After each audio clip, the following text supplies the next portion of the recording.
काली अंधेरी रात, बादल गरज रहे हैं, बिजली चमक रही है। मथुरा के राजमहल में एक कक्ष में एक गर्भवती महिला कराह रही है। यह है देवकी, कंस की बहन। मथुरा नगरी पर एक निर्दयी राजा का शासन था, कंस। उसने अपने पिता उग्रसेन को कैद कर लिया था और अब वह एक क्रूर शासक बन गया था। लेकिन उसके मन में एक डर था, एक भविष्यवाणी जो कहती थी कि उसकी बहन देवकी का 8वां बच्चा उसका वध करेगा।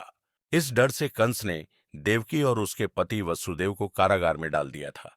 न सिर्फ यह, उसने देवकी के पहले 6 बच्चों को जन्म लेते ही मार डाला था।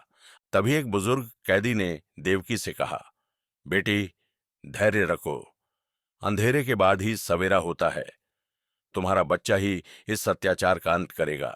अचानक देवकी के प्रसव पीड़ा शुरू हो गई। वसुदेव घबरा गए। क्या यह बच्चा भी कंस के क्रोध का शिकार होगा? वसुदेव सोच रहे थे कि क्या करें। क्या वे इस बच्चे को भी कंस के हाथों मरते देखेंगे? तभी एक चमत्कार हुआ। जैसे ही बच्चा पैदा हुआ, कारागार के दरवाजे अपने आप खुल गए। सभी रक्षक गहरी नींद में सो गए। वसुदेव की बेड़ियां टूट गईं। वसुदेव ने तुरंत निर्णय लिया। वे इस नवजात शिशु को लेकर कारागार से बाहर निकल गए। बाहर मूसलाधार बारिश हो रही थी। यमुना नदी में बाढ़ आई हुई थी। इधर गोकुल में नंद और यशोदा के घर भी एक बच्ची का जन्म हुआ था। यशोदा गहरी नींद में थीं। वसुदेव बच्चे को लेकर यमुना की ओर बढ़े।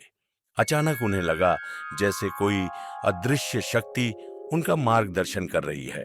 जैसे ही वे नदी किनारे पहुंचे, पानी 2 भागों में बंट गया और एक रास्ता बन गया। वे नदी पार कर गोकुल पहुंचे। वहां नंद के घर में प्रवेश किया। यशोदा की नवजात बेटी को लेकर उन्होंने कृष्ण को वहां रख दिया। फिर लड़की को लेकर वापस कारागार लौट आए। जैसे ही वसुदेव कारागार में पहुंचे, सब कुछ पहले जैसा हो गया। दरवाजे बंद हो गए, रक्षक जाग गए। तभी कन्या के रोने की आवाज आई। रक्षकों ने जाकर कंस को सूचना दी। कंस तलवार लेकर कारागार में घुसा। उसने देखा कि एक कन्या पैदा हुई है। उसे शक हुआ कि कहीं कोई चाल तो नहीं।